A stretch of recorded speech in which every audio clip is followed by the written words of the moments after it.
తాకట్లో ఉన్న బంగారాన్ని విడిపించి ఆ రోజున మార్కెట్ ధర కట్టి మిగిలిన డబ్బును మీకు అందిస్తుంది కొమ్మూరి గోల్డ్. నమస్తే, నేను కవిత. Welcome to I dream news and నిజాలు.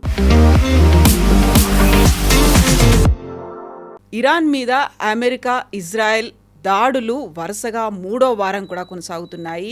Iran security officer Larijani చనిపోయినట్టుగా అనౌన్స్మెంట్ కూడా వచ్చింది. దీంతో పాటుగా పాకిస్తాన్, ఆఫ్ఘనిస్తాన్ మధ్యలో జరుగుతున్నటువంటి ఘర్షణలు కూడా 3వ వారం కొనసాగుతున్నాయి.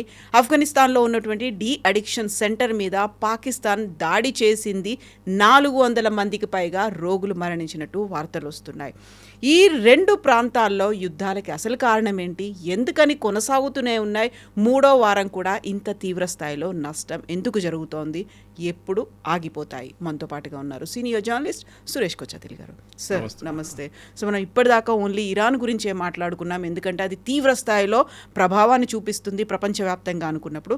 సైలెంట్గా యుద్ధం జరుగుతూ వెళ్తోంది పాకిస్తాన్ అండ్ ఆఫ్ఘనిస్తాన్ మధ్య. ఒకే అటాక్ జరిగింది, 400 మంది చనిపోయారు. ఏం జరుగుతోంది అసలు ఇక్కడ? మన ఆఫ్ఘనిస్తాన్ చూస్తే పాకిస్తాన్కి అమెరికా ఒక బ్లాంక్ చెక్ ఇచ్చినట్లుంది. చాలా రోజుల నుంచి అమెరికాకి ఆఫ్ఘనిస్తాన్లో అక్కడున్న గవర్నమెంట్ని మార్చడానికైతే కాలేదు, కానీ ఏదైనా ఒక యాక్షన్ తీసుకోవాలని ఉంది వాళ్ళకి. అమెరికా మీద ఏం దాడేం చేయట్లేదు వీళ్ళు, కానీ పాకిస్తాన్ మీద దాడి జరుగుతుంది. అది కూడా Tehreek Taliban. Tehreek Taliban operate చేస్తుంది డురాండ్ లైన్ దగ్గర, అంటే పాకిస్తాన్ ఆఫ్ఘనిస్తాన్ సపరేట్ చేస్తున్న బార్డర్ లైన్ దగ్గర. మళ్ళీ కాబుల్ మీద ఎందుకు బాంబు వేస్తున్నారు, అదొక ప్రశ్న వచ్చింది.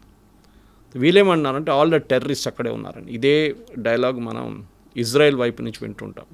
బేరూట్ మీద ఎందుకు దాడి చేశారు, గాజా మీద ఎందుకు దాడి చేశారు, ఆ బిల్డింగ్లో మొత్తం టెర్రరిస్ట్ ఉన్నారు, దానికోసం కొట్టామని. ఇప్పుడు కొట్టింది ఒక డీ అడిక్షన్ సెంటర్ని కొట్టారు. ఆఫ్ఘనిస్తాన్లో మనకు తెలిసిందే drugs is a major problem. అక్కడ ఓపియం కల్టివేషన్ చాలా ఎక్కువ ఉంది. సో డ్రగ్స్ చాలా పెద్ద ఇష్యూ అక్కడ చాలా స్ట్రిక్ట్ రూల్స్ కూడా ఉంది. ఎవరినైనా డ్రగ్స్తో పట్టుకుంటే అంతే సంగతి వాళ్ళది. ఇరాన్ లాగానే సేమ్ థింగ్. కానీ ఇప్పుడు జరుగుతున్న ఈ బాంబింగ్ క్యాంపెయిన్లో మీరు ఒక మార్పు చూస్తున్నారు. అంటే ముందు బార్డర్ ఏరియాస్లో క్లాషెస్ ఉండే, పాకిస్తాన్ వైపు దాడి చేయడము, పాకిస్తాన్ నుంచి ఎయిర్ ఫోర్స్ వచ్చి బార్డర్ ఏరియాస్ దగ్గర తెహ్రీకే తాలిబాన్ క్యాంపులు కొట్టడం మొదలుపెట్టారు. దాని తర్వాత వారు బాగారం ఎయిర్ ఫోర్స్ బేస్ మీద కొట్టారు మొన్న. ఇప్పుడు కాబుల్ మీద చేస్తున్నారు. దీనికి సంకేతం ఒకటే సింపుల్, ఏంటంటే అమెరికా అక్కడ కూడా ఒక రెజీమ్ చేంజ్ ట్రై చేస్తున్నారా. కానీ మనకి ఆఫ్ఘనిస్తాన్ హిస్టరీ చూస్తే ఇది సాధ్యం కాదు. అంతే ఈజీగా వాళ్ళు లొంగిపోరు, అసలు లొంగిపోరు, ఛాన్సే లేదు. ఎందుకంటే మన హిస్టరీ చూస్తే ఆఫ్ఘనిస్తాన్ రీసెంట్ హిస్టరీ చూద్దాం, ఎక్కువ 16th, 17th సెంచరీ వెళ్ళక్కర్లేదు. సోవియట్స్ ఆఫ్ఘనిస్తాన్కి వచ్చినప్పుడు అప్పుడు అక్కడ వాళ్ళని వ్యతిరేకించడానికి రిలీజియస్ స్కూల్, పాకిస్తాన్లో ఉన్న రిలీజియస్ స్కూల్స్ నుంచి వచ్చిన అబ్బాయిలు, వాళ్ళని తాలిబాన్ అని చెప్పి వాళ్ళని ఆఫ్ఘనిస్తాన్ వైపు పంపించారు. ఆయుధాలు ఇచ్చి ట్రైనింగ్ ఇచ్చి. పాకిస్తాన్లో ఐఎస్ఐ వాళ్ళు చేశారు సిఐఏ సహాయంతో. వాళ్ళు పోరాటం చేశారు. సోవియట్స్ చాలామంది చనిపోయారు సోవియట్స్ వాళ్ళు. లాస్ట్లో సోవియట్స్ అక్కడి నుంచి పారిపోయారు. వాళ్ళు ఆయుధాలు తీసుకొని సిస్టమేటిక్గా వెళ్ళారు, అమెరికన్స్ వెళ్ళినట్లు కాదు. దాని తర్వాత అమెరికా వచ్చారు. అమెరికా పరిపాలించడం మొదలైనప్పుడు అప్పుడు అల్ఖైదా వచ్చేసి ఒసామా బిన్ లాడెన్, ఐమన్ అల్ జవారీ వీళ్ళందరూ. ఇప్పుడు అల్ఖైదా వీళ్ళ మీద దాడి చేయడం మొదలుపెట్టారు, అమెరికా నేటో ఫోర్సెస్ మీద. వీళ్ళు కూడా ఎక్కువ రోజు తట్టుకోలేకపోయారు. దాని తర్వాత వీరు కూడా అక్కడి నుంచి మొత్తం ఎక్విప్మెంట్ అక్కడ పడేసి పారిపోయారు రాత్రికి రాత్రి. బైడెన్ అడ్మినిస్ట్రేషన్లో, last administration. That was real insult అమెరికాకి, ఎందుకంటే వాళ్ళు ఎప్పుడు అనుకోలేదు ఇట్లా జరుగుతుంది అనేది. దానికి ఒక ప్రతీకారం తీసుకోవడానికి బహుశా ఇప్పుడు నడుస్తున్న ఒక స్ట్రాటజీ ఒకటి, అమెరికాకి బాగారం ఎయిర్ ఫోర్స్ బేస్ కావాలి. బాగ్రామ్ ఎయిర్ ఫోర్స్ బేస్ కావాలంటే డెఫినెట్ అక్కడ, ఎందుకంటే స్ట్రాటజికలీ చైనా దగ్గర అది. ఆ బేస్ వాళ్ళ దగ్గర ఉంటే అక్కడి నుంచి వాళ్ళకి చైనాలో వాళ్ళ మీద నిఘా పెట్టుకోవడానికి, అక్కడి నుంచి రికానసెన్స్ ఫ్లైట్ చేయడానికి, అక్కడి నుంచి రష్యా మీద కూడా నిఘా, అక్కడ ఒక కన్ను పెట్టుకోవడానికి పనికొస్తుంది. కానీ వీళ్ళు అడిగారు, మీకు గుర్తుంటుంది, ఒక 4 నెలల ముందంతా అడిగారు ఒఫిషియల్లీ, యూఎస్ మాకు ఆ బేస్ కావాలన్నారు, ఇవ్వని చెప్పాం. లీజ్లో అడిగారు వాళ్ళు. ఇట్లాంటి బేస్ చాలా ఉన్నాయి వాళ్ళ దగ్గర. సౌదీ అరేబియాలో ఉంది, కువైట్లో ఉంది, ఖతార్లో ఉంది. ఇక్కడ కూడా ఒక బేస్ పెట్టుకుందామని, కానీ అంగీకరించలేదు. తాలిబాన్ అన్నారు no, we will not give. ఇప్పుడు పాకిస్తాన్ ఏమంటున్నారంటే తాలిబాన్ ఇప్పుడు చేస్తున్న ఈ అటాక్స్ అన్నీ భారతదేశం స్పాన్సర్ చేస్తుంది. మన వైపు నుంచి ఆయుధాలు ఇస్తున్నాం, ఈ ఆయుధాలు తీసుకొని వాళ్ళు వచ్చి మా మీద పాకిస్తాన్ మీద దాడి చేస్తున్నారు. పాకిస్తాన్ ఫీల్డ్ మార్షల్ అసీం మునీర్ కూడా మేము వీళ్ళని కంప్లీట్గా వైపౌట్ చేస్తూ ఉంటున్నాం, అది సాధ్యం కాదు. ఇప్పుడు జరిగిన అటాక్ తర్వాత కూడా చూడండి కవిత గారు, రాబోతున్న ఇంపాక్ట్, వీళ్ళ దగ్గర ఎయిర్ ఫోర్స్ లేదు, వీళ్ళ దగ్గర నేవీ లేదు. Afghanistan is a land lock country, navy అక్కర్లేదు వాళ్ళకి. ఎయిర్ ఫోర్స్ అనేది చాలా బేసిక్ ఉండే, అది కూడా ఇప్పుడు ఎక్కువ లేదు. వీళ్ళ దగ్గర మిసైల్స్ ఉన్నాయి, వీళ్ళ దగ్గర డ్రోన్స్ ఉండొచ్చు బహుశా. అండ్ వీళ్ళ దగ్గర అన్నిటికంటే ఇంపార్టెంట్, వీళ్ళ దగ్గర చాలా బ్యాటిల్ హార్డెండ్ అంటాం మన ఇంగ్లీష్లో. ఎన్నో సంవత్సరాలు సోవియట్స్ వ్యతిరేకంగా, నేటో ఫోర్సెస్ వ్యతిరేకంగా పోరాడిన ఫైటర్స్ ఉన్నారు వీళ్ళ దగ్గర. ఒక టైంలో వీళ్ళు అల్ఖైదా బేస్గా ఉన్నారు, తర్వాత తాలిబాన్గా వచ్చారు. ఇప్పుడు ముందు దానికన్నా ముందు తాలిబాన్గా ఉండే. సో వాళ్ళ దగ్గర ఉన్న మెయిన్ ఫైటింగ్ ఫ్యాక్టర్ ఏంటంటే వాళ్ళు ఏ సర్కమ్స్టాన్స్ వచ్చినా, వీళ్ళు ఎవరు వచ్చినా కానీ వాళ్ళ వ్యతిరేకంగా పోరాడతారు. ఇప్పుడు పాకిస్తాన్ వచ్చి ఈ దాడులు చేస్తున్నప్పుడు వీళ్ళ రియాక్షన్ ఏముండబోతుందని వాళ్ళ మీడియాలో మనం చూసాం. వాళ్ళు చాలా క్లియర్గా చెప్పారు, Pakistan will regret what they did. అంటే వీళ్ళ దగ్గర ఏముంది మనం చూద్దాం. వీళ్ళ దగ్గర ఉన్న అన్నిటికంటే ఏంటంటే సూసైడ్ బాంబింగ్. మీరు చూడండి, నెక్స్ట్ 2-3 డేస్లో పాకిస్తాన్ చాలా హై లెవెల్ ఆఫ్ సెక్యూరిటీలో ఉన్నారు, అలర్ట్లో ఉన్నారు. అప్పుడు కూడా పాకిస్తాన్లో ఐదర్ ఆర్మీ క్యాంప్స్ ఆర్ మస్జిద్లు లేకుంటే క్రౌడెడ్ మార్కెట్ ప్లేస్లో వీళ్ళు దాడి చేస్తారు. రంజాన్ సీజన్ ఇది. దీనికన్నా ముందు కూడా చేశారు వాళ్ళు. 20 మంది 25 మంది చనిపోయిన కేసెస్ ఉన్నాయి అక్కడ. సో వీళ్ళ స్ట్రెంగ్త్ ఇది. సో వాళ్ళ స్ట్రెంగ్త్ వాడుకుంటారు, వాళ్ళు తప్పేం లేదు దాంట్లో. As a guerrilla force technically మీరు అదే చేస్తారు. దాని తర్వాత వీళ్ళు ఇంకా చేయగలిసిన చాలా ఉన్నాయి. ఒకటి, వీళ్ళకి ఒకసారి డ్రోన్స్ వచ్చిందనుకోండి, వీళ్ళ చేతికి డ్రోన్స్ అయితే చాలా ఈజీగా దొరుకుతుంది ఇప్పుడు. అది మీకు చైనా వైపు నుంచి వస్తుంది, కానీ చైనా వాళ్ళకి ఇవ్వరు, ఎందుకంటే పాకిస్తాన్ చైనా బాయ్. మిగతా ఎవరైనా తజికిస్తాన్ వైపు పెద్దగా ఫ్యాక్టరీ ఉంది, రష్యాకి సప్లై చేస్తారు వాళ్ళు ఇస్తే తెలియదు, అది కూడా ఉండొచ్చు. రష్యా ఆఫ్ఘనిస్తాన్ ఆర్మీని డ్రోన్స్ ఇచ్చి వాళ్ళకి హెల్ప్ చేస్తే, వాళ్ళకి సహాయం చేస్తే హిస్టరీ మళ్ళీ రిపీట్ అవుతుంది అది. ఎందుకంటే అటువైపు వాళ్ళ ఐడియా ఏంటంటే పాకిస్తాన్ అనేది ఒక యుఎస్ బేస్, వాళ్ళని కొట్టాల్సింది మనం. ఇది వాళ్ళు ట్రై చేస్తున్నారు. సో ఇప్పుడు ఎందుకంటే ఈ F-16 ఇచ్చినప్పుడు కూడా కవిత గారు, ఈ ఎయిర్క్రాఫ్ట్ ఇప్పుడు బాంబ్ చేస్తున్న ఎయిర్క్రాఫ్ట్ ఇచ్చినప్పుడు కూడా యుఎస్ ఏమన్నారంటే ఆ టైంలో, you should never use this against India. మీరు ఓన్లీ ఈ F-16 వాడాల్సింది అగెయిన్స్ట్ టెర్రరిస్ట్. కానీ మన వైపు కూడా వీళ్ళు ఆపరేషన్ సింధూర్ టైంలో కూడా F-16s వాడారు. ఇప్పుడు రీసెంట్లీ ఒక 6 నెలల ముందు అమెరికా ఒక కొత్త ఎక్స్పాన్షన్ అంటే అప్గ్రేడేషన్ ప్లాన్ రివీల్ చేశారు ఈ F-16స్కి. కొత్త రాడార్ సిస్టమ్స్, కొత్త మిసైల్స్, కొత్త ఏవియానిక్స్, యాజ్ గుడ్ యాజ్ కొత్త ఎయిర్క్రాఫ్ట్ లాగా చేయడానికి ఇప్పుడున్న ఎగ్జిస్టింగ్ పాకిస్తాన్ F-16లో. ఎందుకంటే చాలా టైంలో ఒక 3 సంవత్సరాల ముందు వీళ్ళు మొత్తం బ్యాన్ చేసేవారు, పాకిస్తాన్కి ఏం ఎక్స్పోర్ట్స్ చేయకూడదు అని చెప్పేసి, యూఎస్ నుంచి ఏ డిఫెన్స్ ఎక్విప్మెంట్ పాకిస్తాన్కి ఇవ్వకూడదని. ఇప్పుడు ఆ రూల్ మార్చేశారు ట్రంప్ వచ్చిన తర్వాత. బహుశా దాని నుంచే వీళ్ళు కొత్త అటాక్స్ ఇప్పుడు చేస్తున్నారు. కానీ మన వైపు నుంచి మనం ఏమైనా సహాయం చేస్తుంటా తెలియదు, ఏదైనా జరగవచ్చు రేపు. కానీ ఒక్కసారి వీళ్ళ దగ్గర మిసైల్స్ అండ్ డ్రోన్స్ వస్తే వీళ్ళు పాకిస్తాన్ మీద విపరీతమైన దాడి చేస్తారు, దాంట్లో డౌట్ లేదు. మనకేం కావాలి యాజ్ ఎ నేషన్, మనం డెఫినెట్గా మన మీద వీళ్ళు కాశ్మీర్లో చేస్తున్న దాడులు పాకిస్తాన్, అదే దాడులు ఇప్పుడు ఆఫ్ఘనిస్తాన్ అంటే తాలిబాన్, తెహ్రీకే తాలిబాన్ పాకిస్తాన్ మీద చేస్తున్నారు. కానీ ఇప్పుడు ఏడుస్తున్నారు పాకిస్తాన్, ఇండియా ఆయుధాలు ఇస్తున్నాయి, ఇండియా టెర్రరిస్ట్ని పంపిస్తున్నారు. మీరేం చేస్తున్నారండి కాశ్మీర్లో? మీరు కూడా అదే పని చేస్తున్నారు కదా. సో మీకు ఇప్పుడు ఇంగ్లీష్లో చెప్తారు, taste of your own medicine అంటారు, మీకు అదే వచ్చింది. సో ఇండియా డెఫినెట్గా, ఇండియాకు ఒక స్ట్రాటజిక్ మూవ్ ఉంది. ఎందుకంటే అటు పక్కన జస్ట్ 100-200 కిలోమీటర్స్ అవే అక్కడ ఇంకా పెద్ద గొడవ నడుస్తుంది. స్ట్రేట్ ఆఫ్ హోర్మోజ్ కానీ మిగతా ఆప్షన్ కానీ, అక్కడ ఇరాన్, యుఎస్, ఇజ్రాయెల్ గొడవ నడుస్తుంది. అక్కడ చాలా మలుపులు తిరుగుతున్నాయి. ఇదందరూ మర్చిపోయారు దీని గురించి. కానీ ఒకసారి ఇది ఇష్యూ సాల్వ్ అయిపోతే, Iran issue, Afghanistan Pakistan issue అనేది ఇంకా చాలా సంవత్సరాలు నడుస్తుంది, ఇది ఇప్పుడు ఆగదు. ఏదో పీస్ టాక్స్ అన్నారు, నడిమిట్లో పీస్ టాక్స్ చేశారు, సౌదీ అరేబియా పిలిపించారు, ఖత్తర్ వాళ్ళు పిలిపించారు, కానీ ఎక్కువ రోజులు ఈ ఆఫ్ఘాన్స్ వినరు, ఎవరిని వినరు. మనం వాళ్ళకి చాలా సహాయం చేశాం. మీకు గుర్తుంటుంది, ఒక పెద్ద హాస్పిటల్ కట్టాం మనం కాబూల్లో, ఇందిరాగాంధీ హాస్పిటల్. ఇప్పుడు మనకు రోడ్స్ వేస్తున్నాం, ఇప్పుడు కూడా దీనికన్నా ముందు కూడా చేస్తుండే. వాళ్ళ హైవేస్ ఇంప్రూవ్ చేస్తున్నాం, వాళ్ళ ఇన్ఫ్రాస్ట్రక్చర్ ఇంప్రూవ్ చేస్తున్నాం, వాళ్ళకి డ్యామ్ కడుతున్నాం, పవర్ ప్లాంట్లు కడుతున్నాం. కానీ పాకిస్తాన్కి ఇదేం నచ్చట్లేదు. ఎందుకంటే వాళ్ళేమనుకుంటున్నారంటే ఇండియా వీళ్ళ దగ్గర ఒక ఆలైగా మారిపోతున్నారు, ఒక ఫ్రెండ్గా మారిపోతున్నారు, ఒక ఎక్స్టెన్షన్ యూనిట్గా మారిపోతున్నారు ఇండియాది అని చెప్పి. ఎస్, డెఫినెట్గా మారుతారు. ఎందుకంటే వాళ్ళని ఎవరు సహాయం చేయట్లేదు, ఇప్పుడు చేస్తున్న మనం ఒక్కరే. పాకిస్తాన్ చేస్తే కూడా వాళ్ళు అంగీకరిస్తారు, పాకిస్తాన్ చేయట్లేదు ఎందుకంటే యూఎస్ చేయనియరు. ఈ పరిస్థితి ఉంది ఆఫ్ఘనిస్తాన్. ఇప్పుడైతే స్టేటస్కో ఉంది. బహుశా నెక్స్ట్ 3-4 రోజులు ఏదైనా పెద్ద 2-3 అటాక్లు జరగవచ్చు పాకిస్తాన్లో. చూద్దాం ఏమవుతుంది అనేది చెక్ చేయాల్సి వస్తుంది. సో పాకిస్తాన్, ఆఫ్ఘనిస్తాన్ 2 ముస్లిం దేశాలు, ఆ 2 దేశాలే మధ్యలో కొట్టుకుంటూ ఉన్నాయి. ఇంకొక ముస్లిం దేశాన్ని ఇరాన్ మీద అమెరికా, ఇజ్రాయెల్ అటాక్ చేస్తోంది. ఖమేనీ తర్వాత అంత పొజిషన్లో, హై పొజిషన్లో ఉన్నటువంటి ఇంకొక లీడర్, సెక్యూరిటీ ఆఫీసర్ లారిజానీ చనిపోయినట్టుగా అనౌన్స్మెంట్ కూడా వచ్చింది. ఆ తర్వాత టార్గెట్స్ ఇంకా కంటిన్యూ అవుతూనే ఉంటాయా అమెరికా, ఇజ్రాయెల్వి? అలీ లారిజానీ అనే మనిషి ఒక ఆర్డినరీ హ్యూమన్ బీయింగ్ కాదు, ఇరాన్లో ఏదో ఒక లీడర్ అని కాదు. ఆయన secretary of Iran's supreme national security council, one of the highest decision making bodies అంట.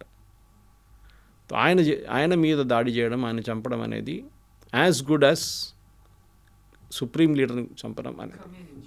ఇన్ఫ్యాక్ట్ ఏం చెప్పినంటే లారిజానీ ఆయన 67 సంవత్సరాలు ఉండే ఆయనకి. ఎఫెక్టివ్గా సుప్రీం లీడర్ని శనివారం 2 శనివారాల ముందు చనిపోయిన 28 ఫిబ్రవరి 28 చనిపోయిన రోజు నుంచి ఆయన నడిపిస్తున్నారు ఇరాన్. ఎక్కడ ఉన్నాడో ఏమయ్యాడో ఏం తెలియదు. మొన్న కూడా ఆయన ఒక రోడ్డు మీదకి వచ్చి ఒక ప్రొసెషన్తో ఊరేగింపు తీశారు దేనికో, దాంట్లో కూడా ఆయన వచ్చారు, పార్టిసిపేట్ చేశారు. యూఎస్కి ఒక వార్నింగ్ ఇచ్చారు, చూడండి నేను ఇక్కడే ఉన్నాను, మీలాంటి ఎప్స్టీన్ ఐలాండ్లో వెళ్ళి మేము దాచుకోలేదు ట్రంప్ లాగా, నేను ఇక్కడ ఉన్నాను, రోడ్డు మీద మా ప్రజలతో ఉన్నాను అని చెప్పారు. కానీ బహుశా ఆయనకు తెలిసి ఉండొచ్చు ఆయన కూడా టార్గెటెడ్, నెంబర్ 1 టార్గెట్ ఉంటుందని. అండ్ ఇజ్రాయెల్ అది చాలా క్లియర్గా చెప్తారంట. ఈ పరిస్థితుల్లో లారిజానీది ఒక ఇమేజ్ ఇరాన్లో రేపు ఏం కావబోతుందని. ఎందుకంటే వీళ్ళు ఇవాళ ఐ థింక్ వాషింగ్టన్ పోస్ట్లో, న్యూయార్క్ టైమ్స్ చాలా మంచి ఆర్టికల్ కూడా వచ్చింది. ద లారిజానీ ఫ్యామిలీ, ఇన్ఫ్యాక్ట్ ఆయన middle name is a Zoroastrian name, I'm not getting his full name. Larijani family is a Kennedy of US అన్నారు, కెనడీ ఫ్యామిలీ, హైలీ ఎడ్యుకేటెడ్. ఈయన కూడా మ్యాథ్స్లో ఒక ప్రొఫెసర్గా ఉండే. వీళ్ళ brother is a physics professor, ఒక ఆయన ఏమో సైంటిస్ట్, ఒక his niece was a practicing doctor in California మొన్నదాకా. వీళ్ళ హైలీ ఎడ్యుకేటెడ్ ఫ్యామిలీ. కానీ ఈయనని they never allowed him to become the president or ఇంకేదైనా పెద్ద రోల్.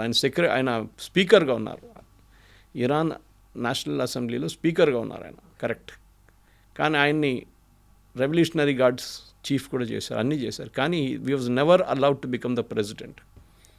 ఎందుకంటే ఈయన పుట్టింది కోమ్లో, which is one of the holiest Shiite shrines in world, ఇరాన్లో. కానీ ఈయన థియాలజీ గురించి అటువైపు ఎక్కువ వెళ్ళలేదు. He was more into scientific thing. రిలీజియస్గా 10 పుస్తకాలు పబ్లిష్ చేశారండి. He is published 10 books, is published hundreds of papers, scientific papers. ఆయన ఆర్గ్యుమెంట్ ఎప్పుడు ఒక థియరిటికల్ ఆర్గ్యుమెంట్లో వెళ్తే religious theory versus mathematical theory అని చెప్పి పెద్ద ఒక కాన్సెప్ట్ ఉంది. నేను చదివాను అది ఇవాళ, నిన్న రాత్రి న్యూస్ చూసిన తర్వాత let me read something about ఏమని చూస్తే, చాలా వెరీ ఎక్లెక్టిక్ జెంటిల్మెన్, చాలా హైలీ ఎడ్యుకేటెడ్. ఇన్ఫ్యాక్ట్ ఎస్టర్డే మీరు ట్రంప్ ఒక కామెంట్ చేశారు, మీరు చూసుంటారు, ఇరాన్ గురించి మాట్లాడుతున్నారు. They are very smart people, they are highly educated, they have very good scientific temperament. అక్కడే మనకు అర్థమైపోతుంది. కానీ లారిజానీ లాంటి వాళ్ళు, ఆయనకు ఒక చెడ్డ పేరు ఎక్కడ వచ్చిందంటే, ఈ లాస్ట్ జరిగిన ప్రొటెస్ట్లో ఆల్మోస్ట్ 2,000 నుంచి 3,000 అంటున్నారు, కానీ ఒఫిషియల్ ఫిగర్స్ అది, యాక్చువల్ ఫిగర్స్ 10,000 మంది దాకా చనిపోయారు ఫైరింగ్లో అని చెప్పి. అది మెయిన్గా చేపించిన మనిషి లారిజానీ. దానికోసం ఇజ్రాయెల్ నిన్న స్టేట్మెంట్ రిలీజ్ చేసినప్పుడు కూడా అదే అన్నారు, ద గ్యాంగ్ మొత్తం మేము డిస్ట్రాయ్ చేసేసాం, స్లాటర్డ్ చేసిన మనుషులు వీళ్ళు, మనుషులు కాదు వీళ్ళు అని. అట్లాంటి మనిషి మేము చంపేసామని నిన్న సాయంత్రమే ఇజ్రాయెల్ అనౌన్స్ చేశారు. ఇవాళ పొద్దున ఇరాన్ వైపు నుంచి కూడా కన్ఫర్మేషన్ వచ్చేసి, అది కాకుండా వాళ్ళ బసీజ్ ఫోర్స్ కమాండర్ని కూడా చంపేశారు. ఇప్పుడు ఇరాన్లో ఏం జరగబోతుంది, ఎందుకంటే ఒక పవర్ వ్యాక్యూమ్ వచ్చేసింది. ఇప్పుడు ఈ లారిజానీ అనే మనిషి ఈవెన్ ఖమేనీ బతుకున్నప్పుడు కూడా, ప్రీవియస్ సుప్రీం లీడర్, ఆయన 86 సంవత్సరాలు ఉండే. సో ఆయన మెంటల్ ఫ్యాకల్టీ అంత పవర్ఫుల్ లేకుండే, లిటరలీ ఈయన మేనేజ్ చేస్తుండని. మొన్న ఒక ఇన్సిడెంట్ జరిగింది, was hearing it on CNN అనుకుంటాను. ఇరాన్ ఫారిన్ మినిస్టర్ దగ్గర స్టీవ్ విట్కాఫ్ అని చెప్పి అమెరికా ఎన్వాయ్ ఒకరు ఉన్నారు. ఆయనకి ఎక్కడ గొడవ నడిస్తే ట్రంప్ అక్కడ పంపిస్తారు. ఇరానియన్ ఫారిన్ మినిస్టర్ మాట్లాడడానికి ఆయన ఫోన్ చేశారంట, వాళ్ళ ఆఫీస్కి ఫోన్ చేస్తే, కొంచెం టైం ఇవ్వండి మేము చెక్ చేసి విల్ కాల్ యూ బ్యాక్ అన్నారంట విట్కాఫ్ దగ్గర. ది ఫారిన్ మినిస్టర్ ఏం చేశారు, ఆయన వాళ్ళ ప్రెసిడెంట్కి ఫోన్ చేశారు, పెజిక్షాన్. ఫోన్ చేసి ఇట్లా స్టీవ్ విట్కాఫ్ ఫోన్ చేస్తున్నారు, వాట్ షుడ్ ఐ డూ అన్నారు. ఆయన ఇమ్మీడియట్గా అన్నారు, చెక్ విత్ లారిజానీ. అంత రిలయబుల్గా ఉన్నారు. పవర్ సెంటర్, ప్రెసిడెంట్ కూడా పవర్ లేదు, it's Larijani who's running the government. ఆయన దగ్గర కనుక్కోండి ఏం చేయాలని. You will either tell you can go head and talk, or you will tell you to just forget, మర్చిపోండి, ఏం మాట్లాడకండి అని చెప్తారు. అంత పవర్ఫుల్ మనిషి ఉండే. సో మనం యుద్ధం అని మాట్లాడుతున్నప్పుడు, కానీ మనం ఇప్పుడు ఏం చూసామంటే వాళ్ళ టాప్ లీడర్షిప్ని తీసేసిన తర్వాత కూడా వాళ్ళు సర్వైవ్ అయ్యారు. ఎట్లా సర్వైవ్ అయ్యారు అదో కూడా క్వశ్చన్ వస్తుంది. Why was Larijani not in that meeting ఆ రోజు? అందరు కమాండర్స్ ఉన్నప్పుడు ఈయన ఎక్కడ పోయిండు? ఖమనీ ఇప్పుడున్న సుప్రీం లీడర్ ముజ్తబా ఖమనీ, ఆయనకి ఏదో గాయాలు ఆయన బయటకు వచ్చిండు అని. నిన్న అఫీషియల్ స్టేట్మెంట్ ఏంటంటే ఆయన he went out for a walk 5 minutes before the bombing. How comfortable, చాలా కంఫర్టబుల్ కదా. 5 నిమిషాల ముందు, బాంబింగ్ జరిగే 5 నిమిషాల ముందు ఆయన ఆ బిల్డింగ్ నుంచి బయటికి వెళ్ళారంట. ఈ ముజ్తబా ఖమీనీ అని ఆయన మనిషికి ఒక పాత హిస్టరీ ఒకటి ఉంది, చాలామంది మర్చిపోతున్నారు. ఆయన లేట్గా పెళ్లి చేసుకున్నాడు, పిల్లలు కనలేదు ఆయనకి. సో ట్రీట్మెంట్ కోసం ఆయన వాళ్ళ వైఫ్ లండన్కి వెళ్తుండే. ఆలోచించండి, sworn enemy. Okay, Khomeini time నుంచి రిలేషన్స్ అసలు యుఎస్తోని కానీ మిగతా నేటో అలయన్స్తో రిలేషన్స్ బాగాలేదు. ముజ్తబా ఖమీనీ ట్రీట్మెంట్కి వెళ్ళింది లండన్లో. అందులో ముస్తఫా ఖమీనీకి లండన్లో 9 లావిష్ విల్లాలు ఉన్నాయి, చాలా లగ్జరియస్ విల్లాలు. అక్కడ నెలల పాటు అక్కడ ఉన్నారు ట్రీట్మెంట్ కోసం. ఫస్ట్ టైం ఏం కాలేదు, సెకండ్ టైం వెళ్ళినప్పుడు బాబు పుట్టారు ట్రీట్మెంట్ తర్వాత. దాని తర్వాత 2 పిల్లలు ఇంకా పుట్టారు. ఇప్పుడు అందరు ఏమంటున్నారంటే ఈయనని బ్రిటిష్ MI6 వాళ్ళు ఇన్ఫిల్ట్రేట్ చేసుకున్నారు ఈయన కొన్ని హ్యాబిట్స్ ఉండే. అది నిన్న ట్రంప్ చెప్పారు, మొన్న చెప్పారు రాత్రి. ఆయనకు ఒక సెక్యూరిటీ బ్రీఫింగ్లో చెప్పారంటే దట్ హీజ్ అన్ హోమోసెక్షువల్ అని. ఆయన ట్యూటర్తోనే ఒక రిలేషన్షిప్ ఉండే ఆయనకి అని చెప్పేసి. అది ఖమేనీ ఎప్పుడు డినై చేయలేదు. సీనియర్ ఖమేనీ చనిపోయిన ఆయన రాసి పెట్టినంట, ఏ పరిస్థితుల్లోనా కానీ నేను చనిపోతే ఈయనని సుప్రీం లీడర్ చేయకూడదు మీరని రాసి పెట్టేళ్ళారు. బట్ ఇవన్నీ కూడా ఒక అమెరికన్ మీడియా దగ్గర నుంచి బయటకు వస్తున్నాయి కదా. అఫీషియల్గా ఇరాన్ అఫీషియల్ ఎప్పుడు చెప్పరు కదా, ఎప్పుడు చెప్పరు. కానీ మీరు కనెక్ట్ ద డాట్స్ అంటాం మన ఇంగ్లీష్లో. బాంబింగ్ జరిగిన రోజు కమాండర్స్ మీటింగ్ నడుస్తుంది, అందరు సీనియర్ కమాండర్స్ ఉన్నారు 40 మంది. Head of that is Larijani, ఆయన అక్కడ లేరు. ఈ ఖమేనీ సుప్రీం లీడర్ పక్కన ఉన్న మనిషి ఎప్పుడు ఈస్ ఇస్ సన్ ముజ్తబా. ఆయన 5 నిమిషాల ముందు వాక్కి వెళ్ళిండంట బయటికి. సో బహుశా ఎవరికో తెలుసు జరగబోతుంది అనేది. ఎందుకంటే అక్కడి నుంచి వెళ్ళిన ఇన్ఫర్మేషన్ ప్రకారమే ఇజ్రాయెల్ బాంబ్ చేశారు. వాళ్ళకి ఆ ఇన్ఫర్మేషన్ వచ్చింది 2 గంటల సేపు ముందు, 2.5 గంటల సేపు పొద్దున 6 o'clock ఇజ్రాయలీ టైంకి వచ్చింది. దట్ 9 గంటలకు తెహరాన్ టైంలో ఒక మీటింగ్ జరగబోతుంది తెహరాన్లో ఈ కాంపౌండ్లో అని చెప్పి. ఇప్పుడున్న పరిస్థితుల్లో కవిత ఇదంతా ఎందుకు చెప్తున్నా అంటే ఇప్పుడు ఒక పవర్ వ్యాక్యూమ్ వచ్చేస్తుంది. లారిజానీ లేరు, president Pezeshkian is totally powerless, supreme leader కనిపించట్లేదు, ఆయన ఉన్నాడో లేదో పోయిండో ఏం చేయడో తెలియదు. ఇరాన్ ఎవరు నడిపిస్తున్నారు? ఎందుకంటే ప్రెసిడెంట్ ట్రంప్ ఇప్పుడు ఒక నెక్స్ట్ లెవెల్కి వచ్చేసి ఆయనకు తెలిసిపోయింది ఈ యుద్ధం గెలవలేరు. కానీ వెళ్తూ నేను కొన్ని పనులు చేసిపోతాను. ఒకటి మెయిన్గా స్ట్రైట్ ఆఫ్ హార్మూజ్ ఓపెన్ చేయాలి. అది ఓపెన్ చేయాలంటే మనం దాని గురించి డిస్కస్ చేసాం. చాలా మటుకు ఓపెన్ చేయాలంటే ఇట్స్ ఇంపాసిబుల్ టు ఓపెన్. ఎందుకంటే చిన్న బోట్స్ వాడుకొని లేకుంటే మిసైల్స్ వాడుకొని ఇరాన్ కొట్టచ్చు. సీ మైన్స్ అనేవి పెట్టారు. మైన్స్ కన్నా ఎక్కువ డ్యామేజ్ మిసైల్స్. వాళ్ళ దగ్గర ఉన్న మైన్స్ చాలా పాత technology, second world war vintage Russian mines వాళ్ళ దగ్గర ఉంది. అది ఎక్కువ డ్యామేజ్ చేయదు, కానీ అన్నిటికంటే పెద్ద డ్యామేజ్ చేస్తుంటే ఈ హ్యాండ్ హెల్డ్ మిసైల్స్. అది వీళ్ళు ఒక 3 కిలోమీటర్ 4 కిలోమీటర్ దూరం ఉన్న షిప్ మీద కొడతారు ఈజీగా. సిట్టింగ్ డక్స్, ఎందుకంటే మెల్లగా పోతుంది ఈ ట్యాంకర్లు, దాని మీద ఈజీగా కొట్టచ్చు మీరు ఏ ఎస్కాట్ ఇచ్చినా కానీ. సో నిన్న రాత్రి అమెరికా వాళ్ళ B-2 B-50 బాంబర్స్ యూజ్ చేసి వాళ్ళు ఖర్గ్ ఐలాండ్ మీద బాంబ్ చేశారు. అది కాకుండా స్ట్రెయిట్ ఆఫ్ హోర్ముజ్ పక్కన ఉన్న స్ట్రక్చర్ ఉంది, దాని గురించి ఐ థింక్ వాళ్ళ టైమ్స్ ఆఫ్ ఇండియా వచ్చింది, చాలా పెద్ద ఒక ఆర్టికల్ వచ్చింది. ఇట్స్ అ వరల్డ్ వైడ్ ఏం చెప్తారు, ఒక వండర్ ఆఫ్ ద వరల్డ్. అది ఆ స్ట్రక్చర్స్ ఎట్లా ఫామ్ అయింది అనేది. ఒక స్ట్రక్చర్ మీరు చూస్తే ఇట్లా ఫార్మేషన్స్ ఉంటుంది మట్టితోని, అది ఎట్లా ఫామ్ అయిందంటే ఏదో ఒక స్టార్ పడ్డదంట ఒకసారి. అండ్ మన దగ్గర నేషనల్ జియోగ్రఫిక్ దాంట్లో వెళ్తే మీకు అది కనిపిస్తుంది ఇరాన్లో. ఇట్స్ అ బ్యూటిఫుల్ ప్లేస్ ఆ స్ట్రెయిట్ ఆఫ్ హార్మూజ్ పక్కన. అక్కడ కూడా నిన్న రాత్రి బాంబింగ్ జరిగింది అంటున్నారు. దాని ఇంపాక్ట్ ఏందో మనకు తెలియదు ఇంకా. స్ట్రెయిట్ ఆఫ్ హార్మూజ్ ఓపెన్ చేయడానికి ట్రంప్ న్యాచురల్లీ వీళ్ళందరినీ పిలిచారు. నేటో ఫోర్సెస్ని అడిగారు, చైనాని అడిగారు, జపాన్ని అడిగారు, జర్మనీని అడిగారు. అందరు నో అని చెప్పారు. ఇన్ఫ్యాక్ట్ జర్మన్ ఫారిన్ మినిస్టర్ చాలా మంచి స్టేట్మెంట్ కూడా ఇచ్చిండు. ఇది ఎట్లా అంటే మమ్మల్ని ఇప్పుడు పిలుస్తున్నాడు రమ్మని, టైటానిక్ మునిగిపోతుందని తెలిసినప్పుడు కూడా మనం టికెట్ తీసుకొని టైటానిక్ వెళ్తున్నట్లు ఉంటుంది ఇదని చెప్తున్నారు. So that is the situation there. ట్రంప్కి ఏమంటూ కోపం అంటే వీళ్ళు ఎవరు రావట్లేదు, నాకేం పోయింది, నాకు అక్కడ ఏ రోల్ లేదు, నాకు ఆయిల్ అక్కర్లేదు, ఏం అక్కర్లేదు, ఆయిల్ కావాల్సింది వీళ్ళు, చైనా కానీ జపాన్ కానీ వీళ్ళకి రావాలి, సౌత్ కొరియా కావాలి ఈ ఆయిల్ అంతా, ఇక్కడి నుంచి వెళ్ళేది, వాళ్ళు ఎందుకు సహాయం చేయట్లేదు.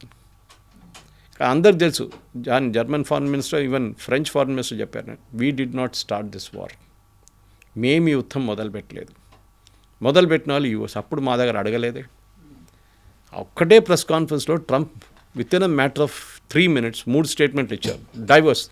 ఫస్ట్ అన్నారు యుద్ధం అయిపోయింది, గెలిచేసాం, అక్కడ ఇంకా ఏం చేయడానికి ఏం లేదు అని చెప్పారు. దెన్ అన్నారు మేము యూకే దగ్గర అడుగుతున్నాం, సహాయం అడిగాం లాస్ట్ టైం, అడిగితే వాళ్ళు రాలేదు, I told them I don't need it, మేము ఆల్రెడీ గెలిచేసాం వాళ్ళు, కానీ మిమ్మల్ని గుర్తుపెట్టుకుంటాం మేమన్నారు. Next minute within 30 seconds next statement ఏంటంటే మేము అడిగాం అందరిని రమ్మన్నా, ఎవరు రావట్లేదు, ఓకే, కానీ కొంతమంది వస్తా అన్నారు చూద్దామని. 3 contradictory statements with in a matter of 3 minutes. అదే ట్రంప్ మెంటల్ అబిలిటీ చూపిస్తుంది, మీకు స్టెబిలిటీ లేదా అని చెప్పేదంట. ఆయన బాడీ లాంగ్వేజ్ చూడండి, మీరు ఆయన వీడియో వాచ్ చేయండి. ఆయన ఒకటే మాట అంటారు. ఇప్పుడు క్యూబా గురించి మాట్లాడుతున్నారు లేటెస్ట్గా, మేము క్యూబాని కాన్కర్ చేయబోతున్నాం, క్యూబా ప్రెసిడెంట్ని మార్చేస్తాం, I will do what I want. ఆయన వొకాబులరీలో వి అనేది లేదు, ఇట్స్ ఆల్వేస్ ఐ, నేనే డిసిషన్ తీసుకుంటా. అది కరెక్ట్గా ముందుకెట్లా వచ్చింది కవిత గారు అంటే, జాక్ స్టార్మర్కి ఫోన్ చేశారు బ్రిటిష్ ప్రైమ్ మినిస్టర్కి నిన్న పొద్దున ఫోన్ చేసి అన్నారంటే, ఇట్లా మీరు మీ ఎయిర్క్రాఫ్ట్ క్యారియర్ పంపించండి, మీ మైండ్ స్వీపర్స్ని పంపించండి అన్నారు.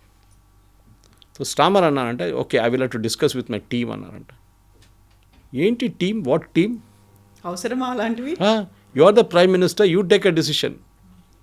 ఈయనకు అది లేదు కదా యూఎస్లో, ఈయన ఎవరిని అడగరు, ఆయనే చేసుకుంటాడు ఏం కావాలంటే అది. అది చెప్పారు నేను ప్రెస్ కాన్ఫరెన్స్లో. స్టామర్ అంటున్నాడు టీంతో మాట్లాడుతూ అంటున్నాడు, ఏం మనిషి ఈయన, ప్రధానమంత్రి ఇంకేమైనా, ఎందుకు అడగాలి ఎవరిని, మీరు చేసుకోవచ్చు కదా కావాలంటే. తీసుకోవచ్చు.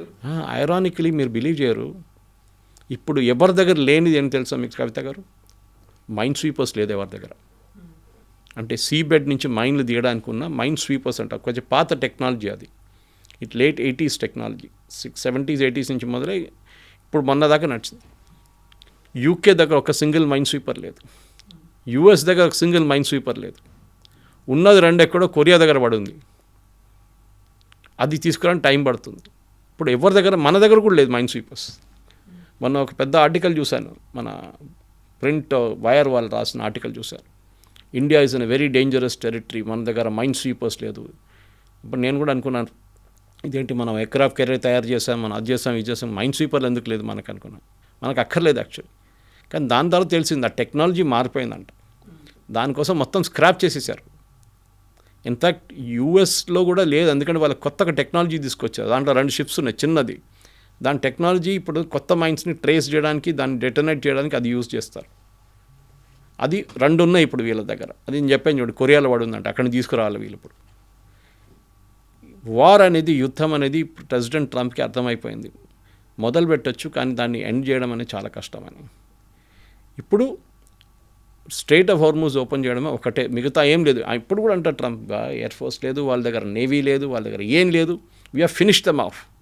మళ్ళీ ట్రంప్ మళ్ళీ స్ట్రైట్ ఆఫ్ హార్మూజ్ ఎందుకంటే ఓపెన్ చేయట్లేదు? ఎందుకంటే ఇప్పుడు స్ట్రైట్ ఆఫ్ హార్మూజ్ ఓపెన్ చేయకపోతే మనం చూస్తున్నాం దాని రిజల్ట్. $100 per barrel. మనకు గ్యాస్ ప్రాబ్లం వచ్చింది, ఇక్కడ ఇండియాలో ఎల్పిజి ప్రాబ్లం వచ్చింది, సిఎన్జి, పెట్రోలియం, ఇప్పుడు ఫర్టిలైజర్ ప్రాబ్లం రాబోతుంది.